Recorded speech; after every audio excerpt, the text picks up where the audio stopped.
D23 has come and gone, and Disney is betting big on Marvel attractions. They can't put any of those in Walt Disney World, however, due to existing agreements with the big competitor down the street, that being Universal Studios. What we can't help but notice is that Star Wars was completely ignored, only getting an update to an existing attraction. Let's talk about that on That Park Place.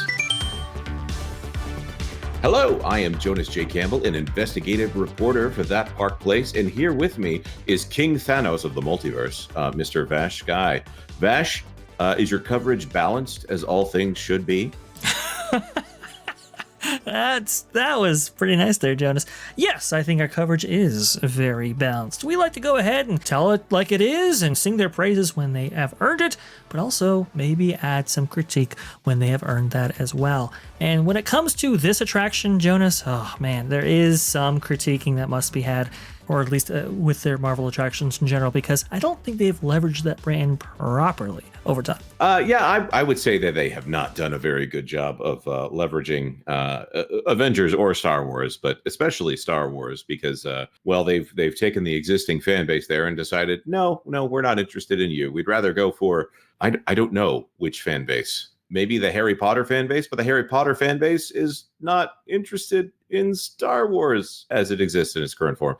Meanwhile, Avengers, they are finally putting more of it into Avengers Campus over there at Disney California Adventure. They're finally adding some rides in. They, of course, replaced Tower of Terror with Guardians of the Galaxy Mission Breakout, and they have the web spinners, whatever the name of that ride is, the simulator ride that is also Toy Story Mania, where you're just flinging your arms all over the place as you try to get these little robots in check here. And now, well, they're getting the Avengers e-ticket attraction. Vash, do you want to tell people about Infinity Defense? Yes, absolutely. So this attraction has been in the works for quite some time.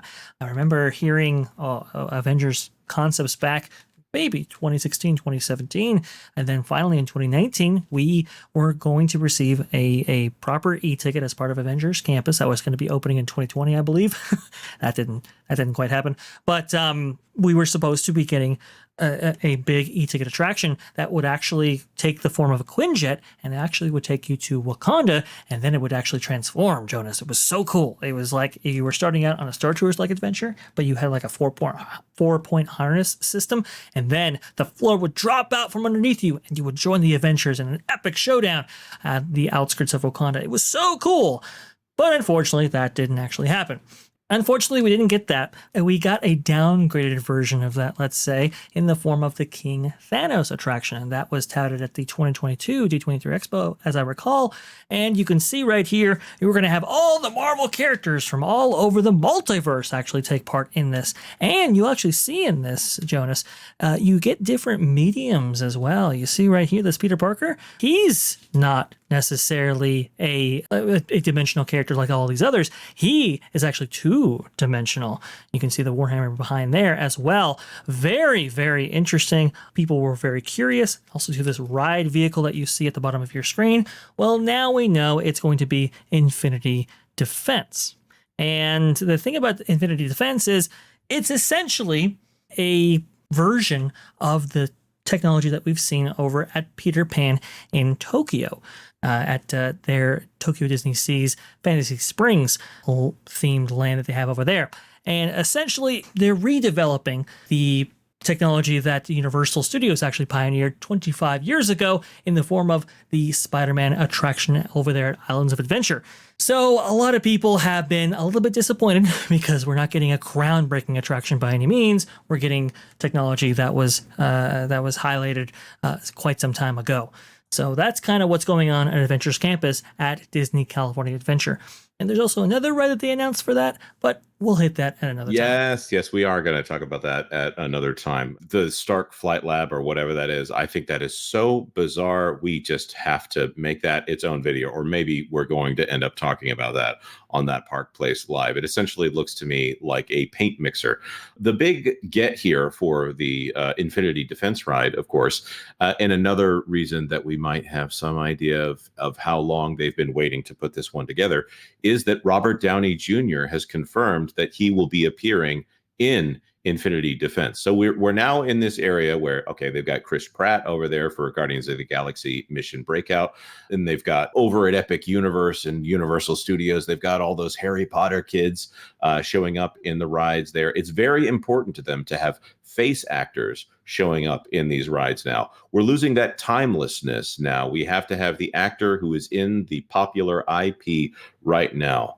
I think a little something is lost at Disney when they have to rely on other people who are the quote unquote celebrities to put their face on the attraction in order to bring people in. I do like Robert Downey Jr. This is not a knock on Robert Downey Jr. It's more of a knock on the other guy there, Mr. Bob Iger there. He doesn't have enough confidence in their classic attractions. Of course, the destruction of Fantasyland and the Rivers of America comes to mind as I'm talking about this here. But we're in a new era where Robert Downey Jr. gets $50 million per picture, and I'm pretty sure as part of all of that, that is the moment, which, by the way, that the ink is still fresh on that contract as we understand it. That was the moment at which they signed for him to do these theme park attractions. I'm assuming at this point, because they've had no existing, they would have announced this a long time ago if they had it, because this King Thanos ride has been at previous D23s. Now, Vash, I will say for Infinity Defense, one of the things that I brought up that would be amazing for this ride is if they had a giant King Thanos animatronic staring people down as they go through. What do you think the odds are of actually getting something like that in this attraction? They're not out of the realm of possibility, interestingly enough. There have been some indications that there will actually be audio animatronics featured in this specific attraction, and we've seen a lot of development for the King Thanos character. Obviously, we've only seen it depicted in digital form, but I think there might be an audio animatronic sequence in this attraction. I don't think it's going to be completely screen-based like, say, the Peter Pan attraction is. As far as what that might entail, I'm not sure. They seem to be kind of, teasing that the fact that King Thanos might be a figure. We're going to have to wait and see on that one. I do hope it's more ambitious than something like maybe Spider-Man at Islands of Adventure or even Transformers at both Universal Studios Florida and Universal Studios Hollywood, just down the way from Disneyland, interestingly enough. But this is an interesting time for Disney, because at the same time that they were talking about an e-ticket attraction coming to Marvel's Avengers Campus and Disney California Adventure, they were also saying that a version of that same e-ticket, the Quinjet attraction that is, and the King Thanos attraction would be coming to Hong Kong. Well, we didn't quite get that update at this D23 Expo. Instead, Hong Kong is getting a drop tower attraction in the form of Spider-Man versus Doc Ock. This is very interesting because Hong Kong is notorious for not having a drop tower ride at all. It's the only theme park resort under the Disney banner that doesn't have a drop tower attraction. And we know that they're very space limited over there. Very much so.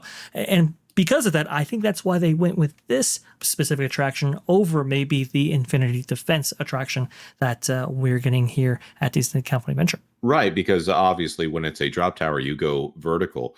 The question I have here, of course, is that Doc Ock down there, it looks a lot like the Raimi films Doc Ock. Of course, he does exist in the Marvel Cinematic Universe now and played by Alfred Molina. You don't have to have Tom Holland for the Hong Kong attraction because Spider-Man does wear a mask, but I wonder if they're going to try to get Alfred Molina specifically for this, if they'll shoot it in English and in Mandarin. That would be something amazing. Now, of course, if they ever suddenly get the rights to do this attraction east of the Mississippi, I wonder which one they would choose, if they would choose Guardians of the Galaxy or if they would choose this Spider-Man ride here. I think also with Hong Kong Disney, they have to answer to the Shanghai corporations, right? I've never actually looked into this. Is Hong Kong Disney owned in the same way that Shanghai Disney is? It's a very similar structure. Yes, it is in association basically with the Chinese government over there. And speaking of the Chinese government and Shanghai also getting a Spider-Man attraction, this time though in the form of a coaster. And from what it looks like to me, it looks like actually the Cosmic Rewind technology being used here. However, I will note, though, in this concept art, we don't actually see those ride vehicles actually swinging side to side using that Omni Coaster technology. So this one is going to be definitely one to watch. I know that we actually had coverage on this via Theme Park Wizard, actually came with a whole bunch of blueprints and so forth, and a whole bunch of details on this specific coaster. And now we had that confirmed at this past D23 event. So very, very interesting that it would appear anyway. I think, Jonas, you made this point that we are getting two variants of Guardians of the Galaxy attractions for the Chinese over there. Yes. Well, that to me is the most fascinating bit when it comes down to it. Obviously, Spider-Man is the stronger IP compared to Guardians of the Galaxy. Guardians of the Galaxy, I know it's existed in the comics since like the 60s and the 70s, but Spider-Man is the stronger presence as far as, especially internationally, comparatively. So if you're outside of the United States, this does make sense. I wonder if the Japan deal with Universal sunsetting, if that affects this as well, because they can, of course, do Spider-Man rides at Tokyo Disneyland at this point. I do believe, but maybe I'm mistaken on that. Probably a little bit more research that needs to happen there. Yes. I do think they have access now, but again, that is a story that we will follow closely here on That Park Place. That is for sure. But I want to go ahead and note, Jonas, we've got 1, 2, 3, 4 attractions actually confirmed at D23 Expo for theme parks across the world. And yet, we only got one announcement for Star Wars, comparatively, an update to an existing attraction. That we will save for you folks. But just want to make it clear, the Disney company is putting all their bets on Marvel and not so much with Star Wars. Yep. Now, with that being said, we want to throw this to our commenters. What do you think about the difference here? Star Wars got one update, and that was just Smuggler's Run, compared to Marvel going everywhere except Florida. Let us know your thoughts on that in the comment section down below. Like this video if you like this video, and consider subscribing to That Park Place for all the news that should be fun. Thanks for watching That Park Place News. For more information, consider checking out www.thatparkplace.com. And don't forget to subscribe, share, like, and send this out on your favorite social media account.